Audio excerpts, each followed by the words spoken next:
community building. This is another thing I'm really big on. I see a lot of people out there that are posting, they're sending emails, stuff like that, but they don't have anywhere to bring those people. And the metaphor I use is I say it's like if you're a little ship in the middle of the ocean, a very noisy online ocean, and you're just out there just spray and pray, trying to talk to people, but you don't have anywhere to haul people. When you build a community, it's like you have an island that you're drawing people to where they can get to know, like, and trust you. What is going on, everyone? Welcome to Grow Your Impact, Income, and Influence, the #1 show for monetization strategy. My name's Steve Werner. I'm your host, and I am joined today by the creator of the Coaching Jungle, a Facebook group with more than 20,000 highly engaged coaches. He's Canadian, he's Irish, and he does flat fee JVs, but we'll get into that later. Please welcome to the show, Marc Mawhinney. Hey, Steve. Thanks for having me. Hey, it is awesome to be here. We were catching up a little bit before I hit record, and we were just kind of talking about how you got to where you are, because you have a really good Facebook group. I've been in there for a couple years. And at first I was like, what is this? Because you have one of the most epic banner pics I think I've ever seen. Yeah. When I first joined. I don't have to go to the gym. The easiest way to get a six-pack is just get my head photoshopped on Tarzan's body. And anyone who hasn't seen the group's like, what are they talking about? But basically, there's a cartoon Mark swinging through the jungle, and I'm ripped with a six-pack and stuff. So especially in these COVID times, it's great. Don't have to go to the gym or can't go to the gym. There we go. Nice. It is awesome. I just remember when I joined, I was looking for coaching groups, and I was like, this looks interesting. But it grabs attention, right? That's a member sent that to me, actually, and that I'm very appreciative of. He's a graphic designer, and not without even me asking for it, he's like, hey, Mark, came up with this banner. Now, there used to be a similar Tarzan, but more cartoonish. His is a little more realistic, and he said, feel free to use it if you want. I was like, wow, this is cool. I appreciate it. Gave him a shout out in the group and stuff like that. So when you run a group that's engaged and people feel like they're part of a community, you get some unexpected perks pop out of the woodwork. Awesome. You're doing something right when people start sending you stuff for free, right? When you start getting fan mail and random stuff in your inbox that's not spam, it's a good feeling. One of my friends is Brian Basilico, and he's known as the bacon guy. So years ago, Brian thought, I want to be known for something. What does everybody love? And he thought, everyone loves bacon. So he said, I'm going to be the bacon guy. So he started the bacon podcast. Everything was bacon related.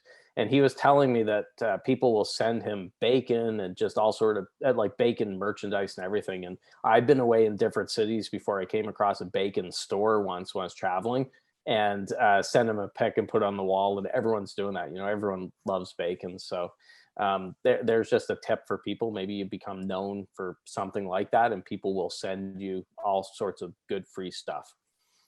I love that. Like one of my friends is known. He's a copywriter. I don't know. Do you know Jim Edwards? You might know Jim Edwards. I do. I just read a book that he wrote. Yeah. There you go. So he's known for unicorns of all things. That's what he started doing. And people send him unicorn stuff all the time. Is he Funnel Secrets? Is yeah. that him? Yeah. I just finished his book about a week ago. Yeah. What'd you think of it?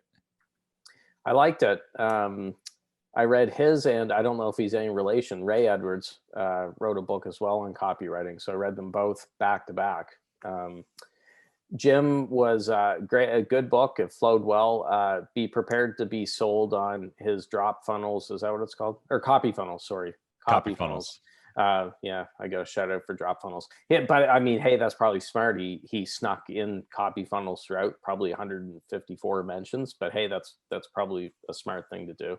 I thought it was a good book. I recommended it to some clients, because that's a fine thing with copywriting. I've talked to coaches, and I'm like, you really should be studying copywriting. They're like, well, I'm not a copywriter, so I don't need to. I'm like, yeah, I'm sorry, but you are you got to be a copywriter. Not that you're working for people and writing copy, but for yourself.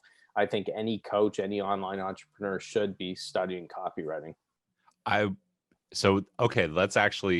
We can dive into this, because this is really one of my biggest takeaways in my journey, right? I started holding live events. I knew how to hold live events. I did not know how to market them. I burned $30,000 booked a space for 1,400 people, sold 2, had to cancel it, Oh, lost all my money because I did not learn copywriting, marketing, funnels, Facebook ads, any of it. If you're a coach, I would think copywriting and funnels would be right up there. What are the top 3 skills that you think a coach needs outside of just being able to coach whatever they teach? oh boys. Well, copywriting we talked about.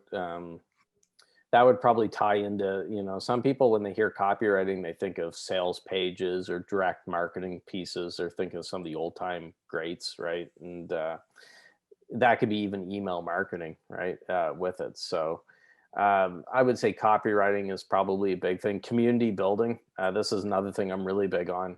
I see a lot of people out there that are posting, they're sending emails, stuff like that, but they don't have anywhere to bring those people. And the metaphor I use is I say it's like if you're a little ship in the middle of the ocean, a very noisy online ocean, and you're just out there just spray and pray, trying to talk to people, like you don't have anywhere to haul people. When you build a community, it's like you have an island that you're drawing people to where they can get to know, like, and trust you. So it could be a Facebook group. Maybe it's not Facebook. Maybe it's an email list or something. But I really think it's important that you have a place to take people, because a lot of people, prospects out there aren't going to say, oh, I don't know Steve, but here's 5K for whatever, program, just if they don't know you. They want to get to know you better. Like that's where most of my clients come from, right? The coaching jungle and with the stuff I'm doing there. So that would be 2 things. What else would people need? Well, I mean, this is something that's a little different, but I think it's very important is discipline. Honestly, I see a lot of people want to make 7 figures in a month, and they don't want to master what they're actually doing. So one of my underrated superpowers, which the reason I've had the success I've had since 2014 online, is discipline or consistency. I would say, when I do something, I do it, and I stick with it. So my podcast is up to almost 700 episodes now, Natural Born Coaches, as we record this. I've sent daily emails to my list starting in April 2016. So I've got, I don't know, almost 2,000 days that I haven't missed a day of daily emails. So I know it's not really sexy. You hear things like that, people get bored, but that's, again, an underrated superpower that I would say consistency would be very important as well. Awesome. I would agree with that. I mean, shiny object syndrome, right? If you're an entrepreneur, if you've been in the entrepreneur game for any amount of time, you know that this is real. You're like up here, then you're over here. Yeah. You've got 100 people throwing new things at you. Pick 1 or 2 things. I always tell people you have to do email, and you should pick one other avenue, and the 2 should coexist, right? Because if I do a Facebook Live, I can email my group and say, hey, I just did this Facebook Live on XYZ. Go check it out and put the link in. It only grows. Yeah. The other thing that I'll touch on, to your point of having a community and of getting people to know you, it used to be that you had to touch somebody 5 to 8 times to get a sale. The last study that I saw is that you should touch somebody before a sale is done, they have interacted with your content more than 26 times. And how do you do that if you don't have an email list or a Facebook group or a podcast? Podcast buyers, I'm part of a couple podcast groups, obviously. Podcast buyers are among the highest rated spenders. As in, if you have somebody that listens to several episodes of your podcast, the chances of them buying from you are much, much higher. Yeah. When did you start your podcast? November 17th, 2014 was the first episode. Yeah. So we just passed 6 years. And you're doing a weekly? Yeah, it started off as a daily show, which is why the number's up to almost 700. So it was daily for the first 300 or so episodes. I went kind of the opposite. Some people start with weekly, then they bump it up to 3 times a week, then they go up more. I start with daily for enough to get traction. And at a certain point, to be honest, I thought, do I need to be doing 7 episodes a week? I don't know if I'm seeing the ROI. Scaled it back to 3, and now where it's been at is weekly. And I'm taking the effort that I was putting into doing a daily podcast and doing daily emails instead. So I got the weekly podcast and daily emails. Not to knock anyone who's doing daily podcasts, but I was going to go to the loony bin if I did it much longer than 300 straight days for that. That's a lot of work. I was also editing my show myself back then. Now I have a team that handles the editing. They started in 2015. But I would rather get a root canal than edit podcasts. You're preaching to the choir. I I agree. That's why Yeah. these are not edited. I cut the beginning, cut the end, put the bumpers on, and it's up. Yeah. But you made a really good point about having a couple different things that you focus on. I call them pillars. So I have 3 pillars. There's a saying by Jim Collins, who wrote Good to Great. He said, if you have more than 3 priorities, you don't have any. So my 3 pillars, and anyone listening to this, their pillars probably will be different, but my 3 pillars are podcasting. That's my show, but also going out on shows like we're doing right now. So there's podcasting, both sides of the mic. There's Facebook, but specifically the Facebook group. We've got about 20,000 members in the coaching jungle. So that's an important thing for me. And finally, email marketing. But I'll put an asterisk on there. I say daily emails. I did emails for 2 years the same way everyone else does, where I send an email maybe once a week, maybe twice a week, maybe once every 2 weeks, sometimes 3 times a week. It was just all over the place. And I didn't get any traction whatsoever. I was getting ready to kill my email efforts. I thought, I'm going to focus on what works. I'm going to just cancel my email account and be done with it. Luckily, I spoke to a guest on my podcast that was a big proponent of daily emails, and he challenged me to start going daily. And I'm like, well, I have nothing to lose. This was April 2016. I said, I'll give it 30 days and we'll see what happens. Sure enough, stuff started to happen before those 30 days were up. Now, I didn't make $1 million from email, but I started to get more replies, started to get some sales trickle in from email. I thought, maybe there's something there. And like I said before, I haven't missed a day since April 2016. So those are my 3 pillars: podcasting, Facebook group, and daily emails. So let's talk about email, because I'm a huge proponent of daily emails. Similar to you, I was doing the back and forth, once here, once there. About a year ago now, a friend of mine and me did an accountability where we each had to email our list every day or send the other person $25 by Venmo at midnight. So like 11:30, I'm like pounding out an email, right? Similar to you as well. By the end of the challenge, I had made $2,000. Yeah. Not $1 million, but $2,000. It moved it forward. So let's talk about what are your daily emails like for somebody who's listening to this that's not on your list. Are they 500 words? Are they 1,000 words? Are they 100 words? Do they have a call to action? Do you sell through them? It's tough to put in a soundbite. I have a whole program, around daily emails. So what I'll say is the general layout for each of my emails is I want to give them something that makes it worth their time to actually read it. Because if people are investing a minute, 2 minutes to read it, everyone's busy. I don't want it to be just crap or something. I want to reward them for reading it. That being said, I also want to promote my business because I'm a proud capitalist. There's way too many socialists / communists in the online space. We won't get into that. But so what I do is I tell a story, give a lesson or something quick, and then I transition into a call to action. And it's not like, these typical internet marketing things where it's all the same, like word verbiage and like caps and 100 asterisks and just the same cheesy language. Mine isn't like that. So I'll say what I have to say, something that will give them value, something for them to think about, to chew on. And I'll say, by the way, I go over this in greater detail in module 2 of my X program. Here's a link to check it out. Something really quick. It's not anything that's like a home shopping network type infomercial with it. But every single email, there's an invitation to take the next step, to go further with me. And I find a lot of people are holding back. They're scared of their email list because first off, they don't want to email every day because they think that they're going to get people throwing rocks through their windows, chasing them down. I know that hesitation, but then they're also afraid to sell. They're afraid to admit that they're in business. And my whole thing that I push for coaches, those are my people, is, hey, don't be afraid to admit that you're in business. Just be very open and honest. Hey, I've got a solution. You got a problem. Here it is. Bang. Yeah, I agree. I mean, that's something I saw when I first got started. I held marketing events, 3-day marketing events. People would come in and people would be like, I want to sell, but I'm scared. And it's usually imposter syndrome and all the stuff. Right. So So when you say you sell, you have the body copy and then a call to action, then a signature. Do you use a footer? Do you do anything like that? Or is it all always Mine are just a very CTA? bland, text-based. There's no banners, no images. I mean, there's reasons for that. I mean, first off, deliverability. If you're trying to deliver images, could get blocked and not get to them. But I also think that if your emails look like websites or something, I think people tune them out. So my emails don't even have the fake personalization. You know, a lot of people have Dear Steve.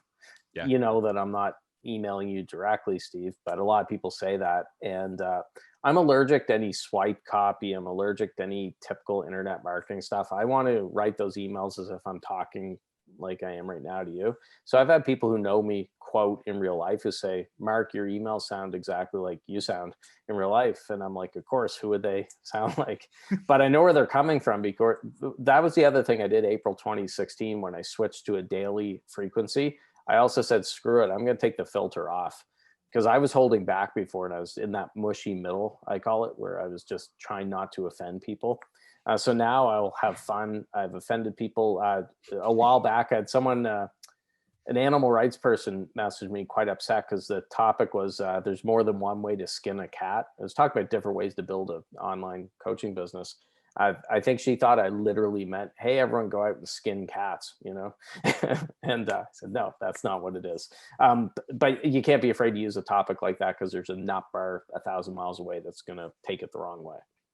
Amen. Like you touched on a couple things. I've challenged people, either friends or acquaintances, some of them my clients, to email every day, because I'm like, if you're not emailing at least 4 or 5 times a week, what's the point in having a list? Like, you're only going to see your open rate actually go up.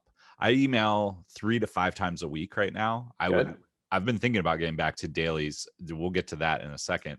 But I've seen my email open rate across the board right now is 22%. Good. I don't have a monster list. I have a 5,100 person list, but they're getting read. When I was emailing once or twice a week or less, I was like an 8%. So it's like, just email more. You're not going to annoy anybody. And if you do, if you want the tip to business, Alex Sharfin told me this. If you want the biggest tip to business, get some haters. If you're getting haters, for every hater you get, you have 100 true fans. Yeah, you have 100 people that love what you're saying. Take the filter off. I agree. I can't spell. A lot of people who know me know this. Like, I'm not very good at spelling. I'm halfway dyslexic. So I spell phonetically, right? And my emails are like that. And sometimes the spell checker doesn't catch them. I don't know if it's just not going fast enough. And I'm writing it. I usually write at 10 o'clock at night, because I think about my day and I think about a lesson. So I pound it out. And I just tell people, so the only auto email people get is when they opt in for something or join my list. And I just tell them, I don't spell very well and I'm not great at grammar, but I guarantee if you read it, my heart's in it and I'm giving you exactly my thoughts. If you don't like it, unsubscribe. Yeah. And I get people all like that. It's probably the most replied to email. People are like, thanks, this is refreshing, because I know you're writing it. Well, there's one day years ago that usually I keep my emails scheduled. I got a buffer of, say, 2 weeks roughly, just in case, because life can get in the way, right? Now, if I have to schedule in something that's a hot topic that popped up unexpectedly, I can slot it in there and basically move the emails back. But I had a time, I think it was the summer of 2017, where I didn't have the email for the next morning. And I woke up at 6:37 in the morning. Oh God, what am I going to email today? Because I always send it out shortly after that. And the email was basically like, I'll be honest, I did do a daily emails. I want to stick to it. I got nothing today. I got a busy day, stuff going on. And I just kind of talk like that. And I got more replies to that email than any others I can actually remember, because people are like, wow, I appreciate your candor, Mark. We weren't expecting that. What you said about trolls or haters, I agree with totally.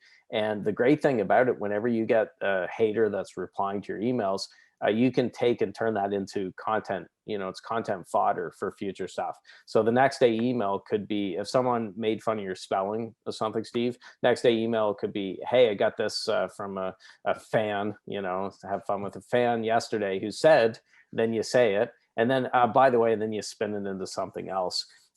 What I try to do with it is Ben Settle teaches this, where he calls it upstairs, downstairs trolls.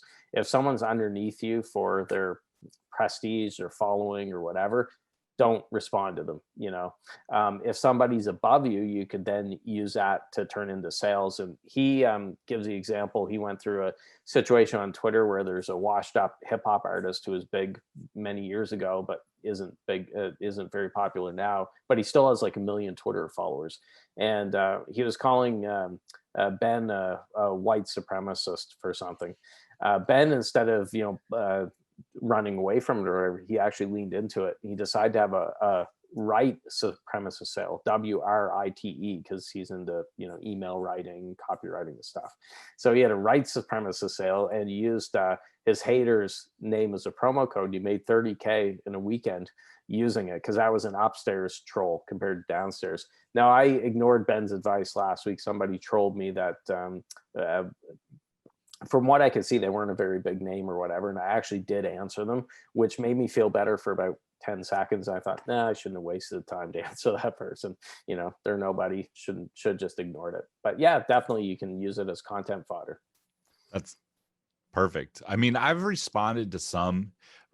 If I feel like they're being good natured in it, if I feel like they're trying to help me or like not be hateful, I might respond to them and just be like, hey, but usually I don't bother. If it's on Facebook, if it's on Facebook, I will, because other people are going to read it. I don't want to run away from it. I think it's much better, but I'm not super active on Facebook anymore. I feel like email is doing really, really well. It definitely keeps you in touch with people, just writing honest, straightforward stuff. I like Ben's stuff a lot. I met him a couple years ago at a GKSC event, actually. But well, Ben's a person I mentioned that got me into daily emails. I've had him on my podcast several times.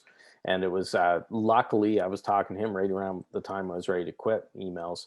I ended up joining his email players. I've been a subscriber there for years and years. And he's been on the show a number of times. So sometimes you just have to, the right person comes across your path at the right time, luckily, and then it works out. So that's awesome. So we just went through kind of the top 3 things that you would recommend. I would love to hear, what are like 1 or 2 of the big mistakes you see a lot of people make when they get into coaching, when they're getting started, or even if they've been in it for a while? What's something that you see that you would caution people against? Oh, boys.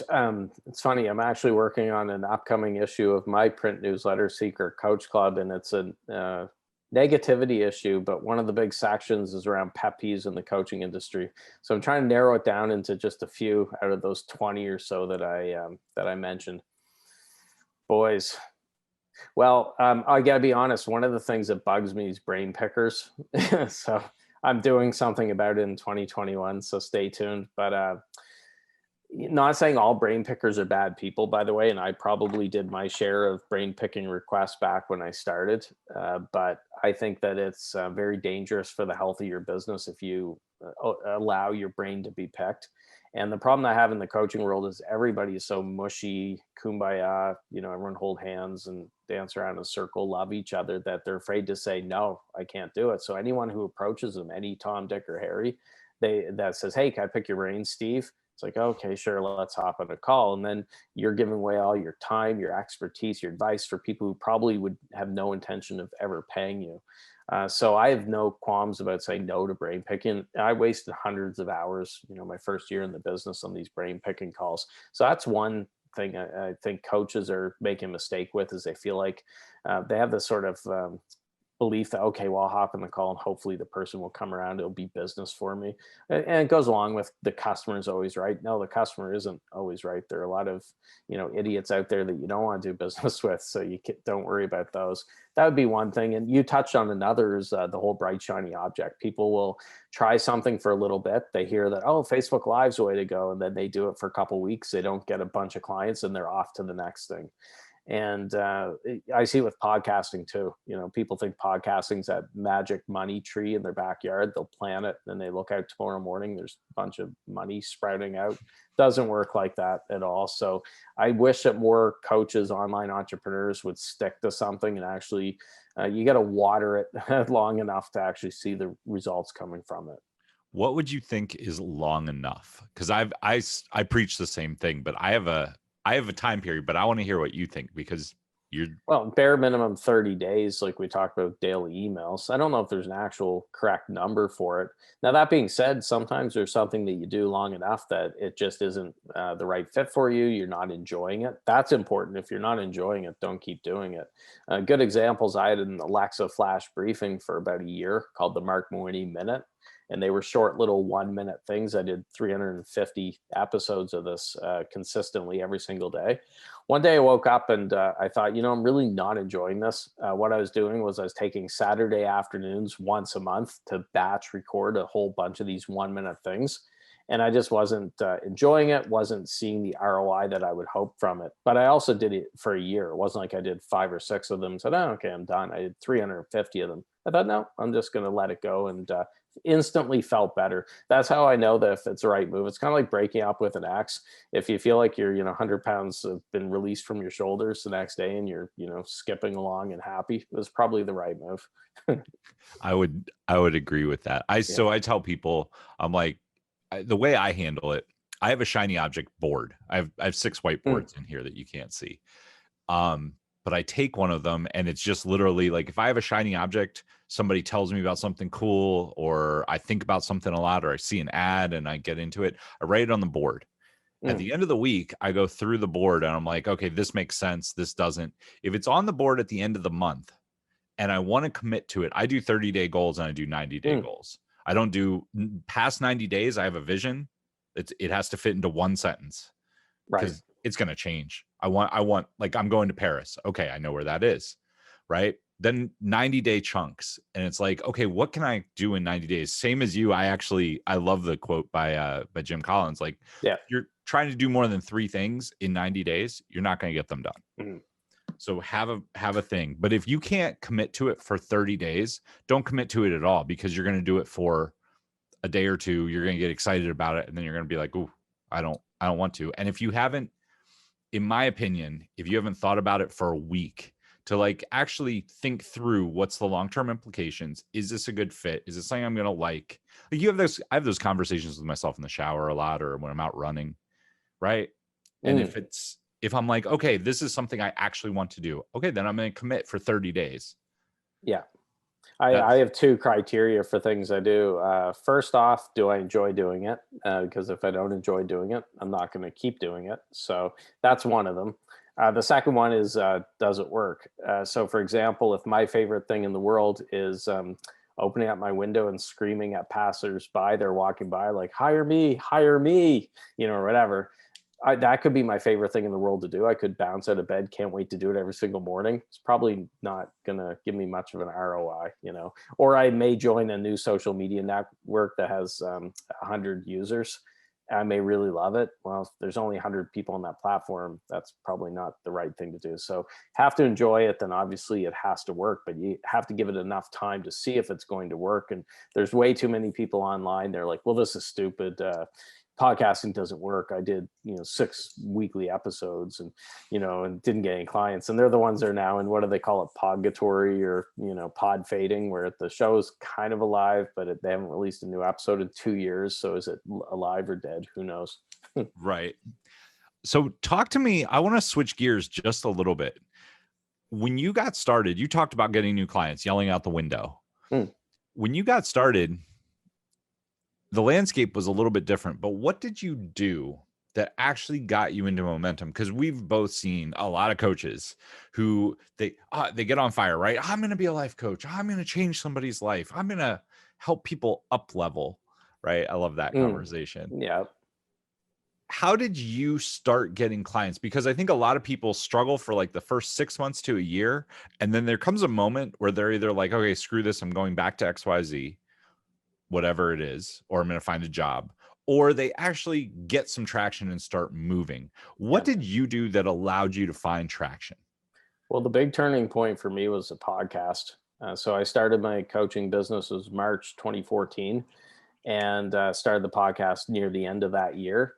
I had some clients previous, and I was making some money and stuff, but it wasn't where I wanted it to be. I would say that it was a podcast that got me out there in front of the people I wanted to work with, and gave me some credibility and traction as well. So I'm very grateful. The podcast is, I have one son. He's 12 years old now, but I have two, I guess, kids or babies, if I include the podcast, because it is an important part of my business. It got me going, and that's why I've continued for, almost 700 episodes as of today. I think in those early days, you have the luxury of throwing spaghetti at the wall to see what'll stick. But at some point, you definitely have to run with something and stick with it and be consistent and give it time to breathe. And I see so many podcasts that had an opportunity to be good, but they killed it after 8 episodes or 15 episodes. One tip on the podcasting end, I would say, and you've probably seen this too, Steve, is don't be too general. I see so many podcasters that are trying to appeal to everybody with this sort of success or personal development type show. And that was tough back when I started in 2014, but now, 2020, 2021, very difficult to do it that way. And the final thing I would say is just start. There's never a perfect time. So I see people nowadays say, oh, I'm too late I missed a podcast boom or whatever. In 2014, when I started my show, I thought I was too late. Because I was looking at John Lee Dumas. I was in his community, which helped me launch a show. And I thought, God, I wish I had launched my show in 2012 when he started Entrepreneur on Fire. Man, I'm way too late or whatever. And that was 2014. I missed a party. I thought, here we are now, 2020, 2021. And people are saying that with me. Oh my God, Mark, I wish I started when you started. And people will be saying that in 2025 as well. So just get started. I could not agree with you more. My next question then, if podcasting worked great back then, and you kind of said like get started now, is that still what you would recommend if somebody was in the game? Let's say they've been in for 60 days, they've got some idea what they're coaching on, and they need to start getting clients. What would you lay out for them to do in the next 60 to 90 days to actually start moving, like get some clients and get some revenue? Well, podcast isn't the magic bullet that some people say, but if you are doing a podcast, I think it's clear to have the business set up in the back end. So it's not enough just to have a podcast. You have to have a clear offer. Who are you serving? How can you help people take the next step? The podcast is a gateway for them to get to know you, know, like, and trust you, hopefully, but it's not enough on its own. There has to be something in back of it. I mean, I hate to say this word because it's overused almost, especially in the coaching world, but niching down. I always say to a coach, what do you do? It's something that I call a barbecue pitch. So if I met you, Steve, you're in Arizona, so you can barbecue all year round. I'm in Canada. We can't barbecue through the winter. But if I was in Arizona and I bumped into you at a barbecue and, after we get done exchanging pleasantries, I said, so Steve, what do you do? Your barbecue pitch is that one single sentence answer. Hey, this is what I do, which gives me an idea, clear idea. It's not what a lot of online entrepreneurs do is they look like deer caught in headlights, or they launch into a big, long speech that's like Mr. Smith Goes to Washington, 24-hour filibuster or whatever. Mine's very clear. I help coaches get more clients without paid ads. I do the organic thing. It's not Facebook ads or anything else like that. But that's very important that you can spit that out. And that's how I can tell if a coach has that nailed down. If I say, so what do you do? And they stammer, or they're not sure, or they launch into a big, long thing, they need to do some work on that. I love that so much. I think that right now I see a whole lot of people building these I help blank to do blank statements, but they're people, in my opinion, yours is plain, simple, very easy to understand, right? I've seen some lately that are I help ultra driven males between 35 to 60 get six-pack abs and up their testosterone. Yeah. And I'm like, geez, I mean, that's niching. And I won't say that it's horrible, but it's also maybe a little bit overbearing and doesn't like flow off your tongue, right? It's not a backyard barbecue statement. Well, the example I give is you could go too far, like you said. So if someone said, well, I help left-handed dentists named Bob from Boise, Idaho, who are recently divorced and planning on selling their business in the next 6 to 12 months, that's probably a little too niche down with it. So, but that I would rather someone niche down than just say, I help people achieve their dream life or something like that, or something that's too just general too Yeah. broad with it. And the other thing with niching is you're not tied down to your niche. I feel like a lot of online entrepreneurs think that they're choosing a life partner. They stress themselves out. I know a very successful coach, podcaster, who's gone through 4 evolutions. He may even be more now, because this was a few years ago that he told me this, but he's gone through 4 iterations of his business, and he's changed course slightly. He's evolved, he's changed or whatever, but he hasn't let that hold him back. He's not like, well, I've been promoting myself this way for a few years, I can't change. He's like, no, I feel like it's time for a change. I'll pivot a little bit. It's not the end of the world. People aren't sitting around their dining room table saying, oh, I wonder if Steve Werner's changed his niche today, or Marc Mawhinney's changed his niche. Like, they have other stuff to worry about. Yeah, I would agree. And as long as you're in the same basic realm, I mean, I've always been around live events, one-to-many sales, whether that is webinar, doing Facebook Lives, whether you're on a stage somewhere, anywhere that you can do that. And there's a lot of things that fall within that, right? Yeah. But that's, as long as you're not changing to something that is drastically different that causes an integrity question, I think you're 100% correct. And I think it's just speaking with your true voice. I know that authenticity, that's a buzzword, and it's kind of like, yeah, you feel like vomiting when you hear authentic nowadays. My style is very much meat and potatoes. I'm not, talk about astral planes and vibrations and everything. Or if I started talking to my email list or people like, hey, beautiful, hey, girly, are you ready to manifest your dream life? Everyone would be like, did Mark hit his head? Right? That's just not the way that I talk. It's more of a masculine energy. We're not talking about angels and, all that manifestation stuff. But if you do talk like that, I know some people that are very much like that. What I'm all about is just to try to be as much like you are without trying to be someone else. Good examples: when Tony Robbins released his documentary on Netflix back in 2016, I Am Not Your Guru. Not sure if you saw it, but every second word in that documentary, Tony was dropping the F-bomb. He was trying to break a record, Guinness Book of World Records. It was a little strange. I like Tony Robbins, but I was like, wow, okay. But that's fine. He's Tony Robbins. He could do whatever he wants, right? He's earned that. But in the weeks after that, I noticed a lot of coaches that I'm connected with on social media and stuff started dropping a lot more F-bombs, and they started being really aggressive. So they'd be posting like, like F you, if you don't go for your effing dreams, go F yourself, you piece of effing, like just, and they never talked like that before, because they saw, oh, well, it's working for Tony Robbins, so I'll be edgy, I'll be, really badass and drop the F-bomb a lot. The flip side of it is somebody swears a lot and normally and stuff, but then they try to talk like pink unicorns and rainbows and, really fluffy type. That's not them either. So just be yourself. Don't try to put on a mask and be someone else. I think that is the best advice, because that's what people want. They want to know, like, and trust you. That's who they do business with. If you show up eventually, if you're writing emails, if they opt in for your whatever, and you're writing emails to them and you come across one way and then you get on a Zoom call with them and you're a different way, they're not going to buy from you. No. Like, one thing I do on social media, usually once a day, I'll post, I'm into puns and silly, like stupid dad jokes and lame jokes or whatever. So it's a very dry sense of humor. So I was with my son at a local Michael's craft store a few weeks ago. He bought a wooden hand that to help draw hands, because he's getting into sketching and stuff. You could pose the fingers and everything. The woman rung it in and then she put it in the bag, and I said to her, thanks for giving us a hand. And he kind of rolled his eyes, or whatever. That's my sense of humor. I'll make stupid jokes and stuff like that. Very dry sense of humor. I'll talk about, I'm a closet nerd, so you won't find me at superhero comic conventions dressed as like Darth Vader or whatever. But I like, superhero movies. I'm into all those. I like Star Wars. Like a lot of things with pop culture, and I'll work that into my content with it. I'm not into other things like, I'm trying to think what some people are, well, you would think I'd be into it, but I hate Lord of the Rings type fantasy type stuff.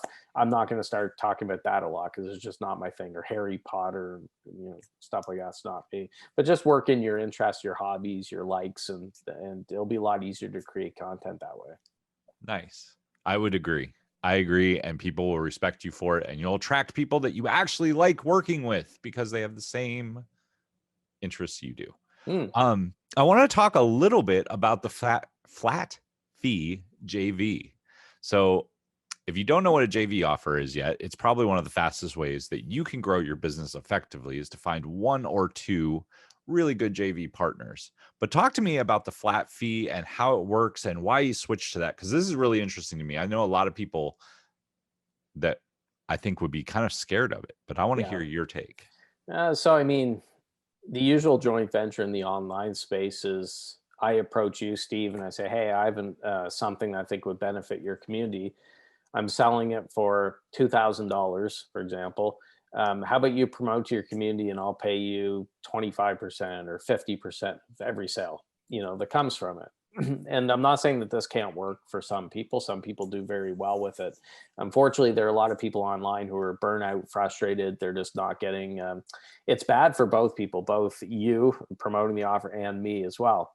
And back in 2018, I got sick and tired of doing it that way. I call them lukewarm joint ventures. I'd have someone say, hey, Mark, how about you send an email or 2 emails or do like a post or two? I'll pay you 50% of that. And I'll do the same for you or whatever. And 2018, I said, I'm going to do it different. I said, I'm not doing any more of these loosey-goosey, lukewarm joint venture percentage type things. When I do a joint venture, I said, I'm going to book off my promotional calendar for that time. Usually it's a week. I'm going to promote the living heck out of it. People will be sick of hearing about my partner by the time I'm done, but I'm going to give them 100% sales, but they're going to pay me a flat fee with it. So instead of 50% or whatever, they pay X dollars and then go from there. Now, at the moment for a 7-day JV, I just sold a spot today. Someone booked in for next month, charging 4,000 US. Partner keeps 100% of sales. I also do a 3-day mini JV that includes the same promotion, just in 3 days instead of 7. And that's for half of what I charge for a 7-day. It's $2,000 right now. What I do in that time is I do daily emails every single day that we're doing the promotion.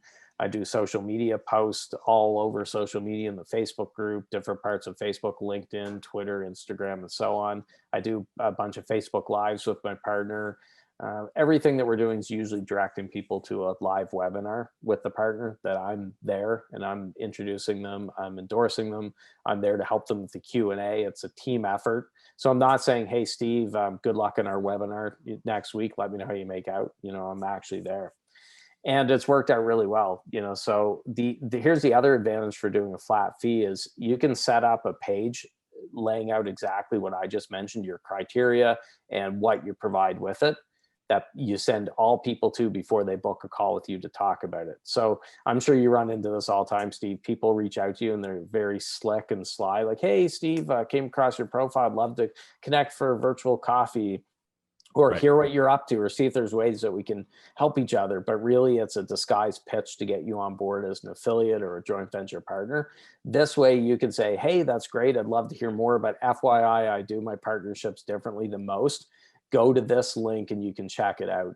So any of your people, if they want to see how I chase away those that aren't the right fit, it's jvwithmark.com, and that's Mark with a C. So jvwithmark.com. I save myself literally hundreds of hours a year by sending people to that page first, because I'll get them to come back and they'll say, well, Mark, you charge, I was just looking to do a percentage, or I don't have the money right now to pay that. I'm like, hey, that's fine, but Cool. this is how I do it. I've just saved both of us 30 minutes or 60 minutes that we would have been on a call. By the time people come on a call with me, they're usually pre-sold. They're ready to do the JV because they've already gone to that page. So it saves me hundreds of hours, which makes me more money. But then also I get a guaranteed payment for the amount of work, because I put in a ton of work and effort. I write all the promo content. I don't do swipe copy or copy and paste. I'm creating all that stuff. I want to be compensated properly for it. I absolutely love that. I think that is really powerful. I'm very careful. I will promote 1 or 2 people here and there, but it has to be somebody usually that I have worked with directly.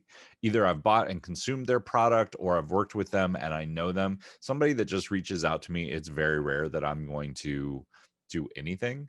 And as far as upstream people that are going to send to me, I'm fine paying a flat fee because I charge what I charge. I mean, your fee is the last JV that I worked with. I ended up cutting them a check for quite a bit more than that.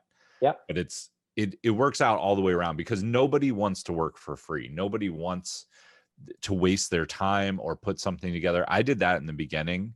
I remember it was friends of mine.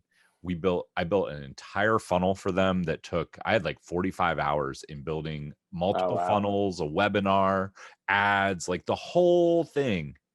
And the day before we were supposed to launch, they decided we don't want to do this. Yeah. And I was heartbroken, but I said, I was like, I'm not messing with that. And you don't even have to start at the numbers that I gave. I have new clients who are newer coaches who I always recommend 7-day JV should be charging a minimum $1,000. I mean, for the amount of work you're putting in. But I had one coach who just wasn't comfortable with that as a minimum. And she's like, Mark, I'm just not feeling it. And if someone's not feeling it, they don't believe in it, they're not going to sell it very well. I said, okay, what number are you thinking? What do you feel good about? And she said, $500 sounds right. I said, great. You know what? Go for 500. Now, I hope that you look to bump that up with future ones. But if that's what you feel like, that's better to go with 500. At least you get paid instead of getting a goose egg. Or the reason that I changed my JVs back in 2018, I worked with a partner that I drove a ton of traffic to. She got hundreds of eyeballs on her stuff. When it was all done a few days later, she said, Mark, check your PayPal. There's a gift for you there, winky face, So I'm like, oh, okay. So what am I going to be able to buy with my commissions from this? Can I buy a sports car, maybe a vacation property, a trip somewhere nice? No word of a lie. It was under $50. It was like $49 and change. And I reached out to her. I'm like, I think you made a mistake. There's a decimal point that's over. It should be over a few there, whatever. She goes, no, I confirmed it. Thought, man, I just spent a week promoting the heck out of this person, and not saying she's a bad person, but obviously there's something broken in her whole process with it. I don't want to be doing that many hours of work a week to be paid $50, and that's why I said I'm going to change it. I remember the first call that I did with someone when I switched to the flat fee. She didn't have a chance to go to the page like I do now. I send everyone to, because she was a referral from a mutual friend who I trust and I like him. And so we hopped on the call, and during the call, she said, basically she had a $5,000 program. She said, I guarantee we're going to sell at least 20 of these, or whatever. So she's saying we're going to make $100,000 revenue. And she's like, yeah, and I'm paying 50%, and you're going to make $50,000. So I said, well, I have really good news for you. I said, you're not going to have to pay me 50,000. I said, really, it's a couple thousand. I do my JVs differently than others. I said, it's a few thousand, go take a look. And I gave her the link. She went over during our call, and the temperature on the call dropped to sub-zero, like the cold front coming from her. I could feel it. And she said, oh, you charge for them? I don't do that.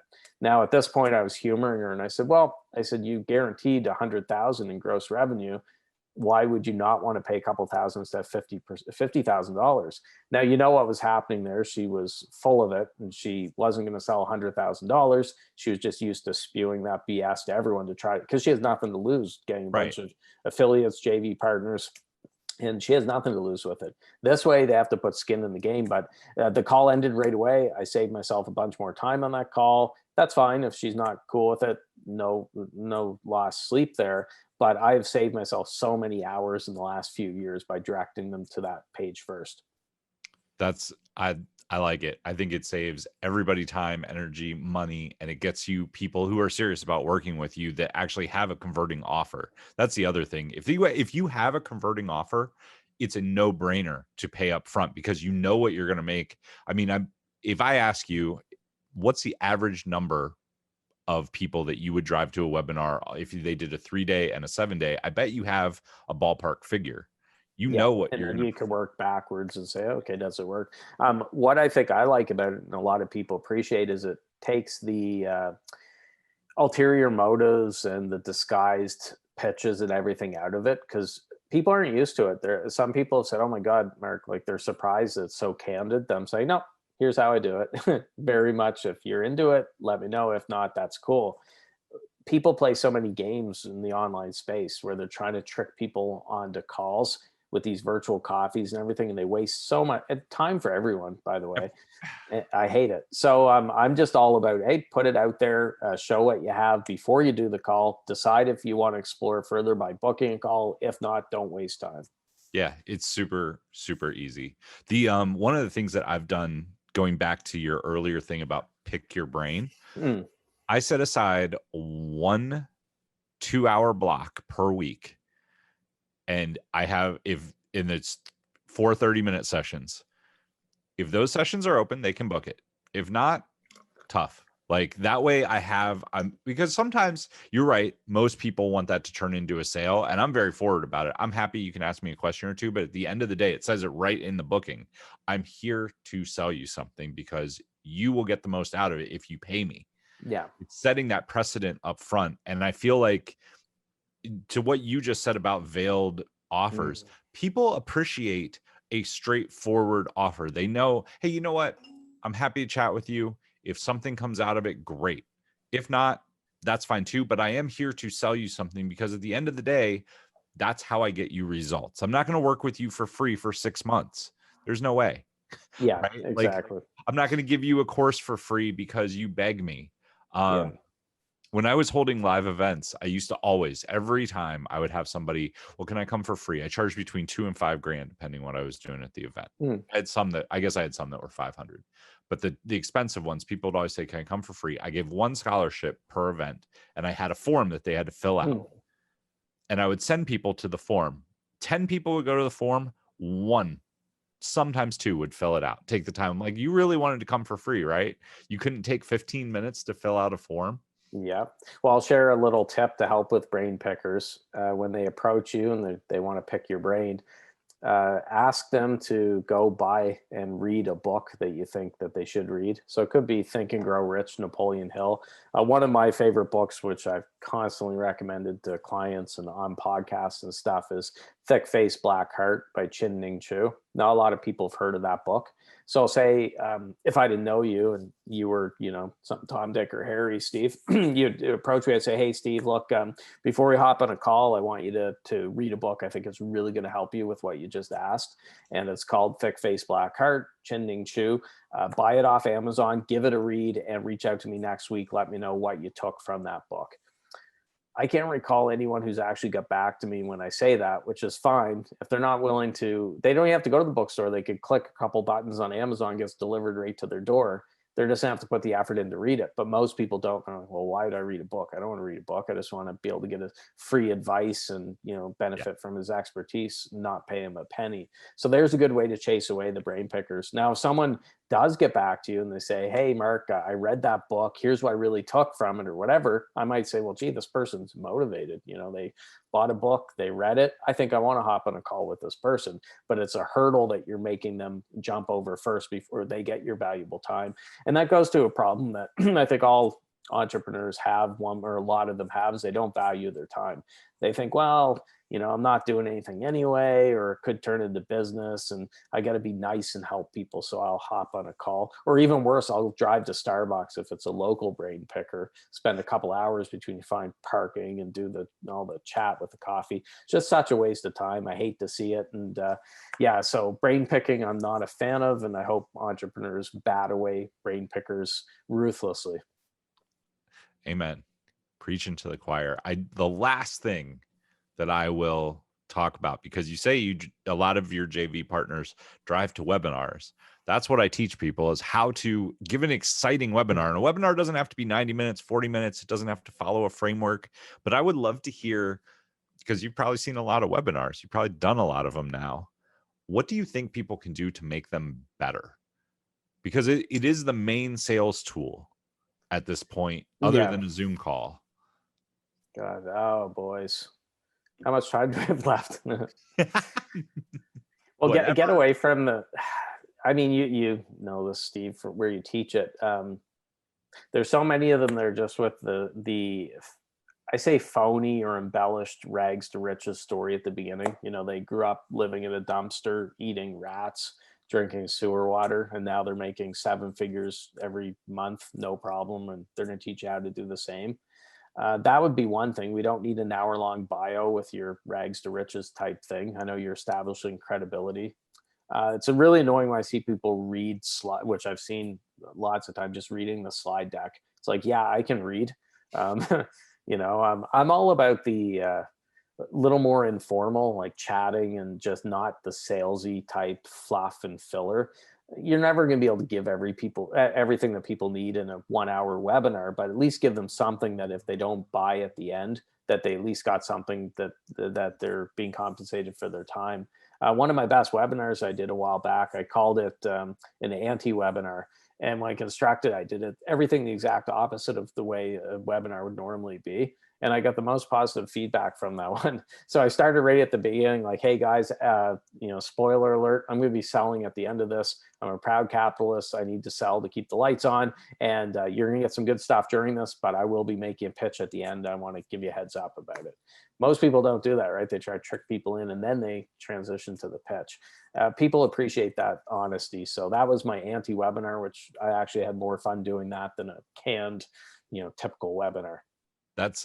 I love it. I think you are hitting the nail on the head. The biggest thing that I tell people is it's not about your deck. It's about your presentation skills. It's about being able to actively engage with people, know what they're thinking. If you really know your audience, you should be able to sense where they're at, tell them exciting stories, teach them things that get them involved, and give them what they want. And there's no problem with making a sale at the end because they know why they're there. They know that they're going to get pitched. Nobody gets on a webinar anymore. Maybe 2013, 2014, people didn't know what a webinar was, but now everybody knows they're going to get pitched. So if you want to sell more, be a better presenter. Reading the slides is the worst thing. I tell people, if you can't present without the slide deck, then your deck should just be 10, 15% added bonus, getting people involved, but you need to come with energy. You need to get people into what you're doing and actually give value. The analogy that I always use is think about your favorite high school teacher, right? Just take a moment, remember that person. They didn't have any more knowledge than any of the other teachers. If anything, the other teachers, you probably walked in their class, sat down, they started lecturing. You fell asleep, started passing notes, snuck out the back door. The teacher that you liked the most made class fun. That's all you have to do with the webinar. If you make it fun, you will sell 3 times as much. Well, I laugh when I see people who try to pretend that they don't want to make money and that they hate money. And they're usually the greediest, by the way. That's a wolf in sheep's clothing. Oh, put your wallets away. I'm all about, increasing consciousness in the world, and I could care less about money. Say, yeah, right. So I throw people for a loop when I say things like, hey, I'm a proud capitalist and I like money. I love money. There's a saying from Michael Beckwith where he said, if you can't pay your light bill, you can't light up the world.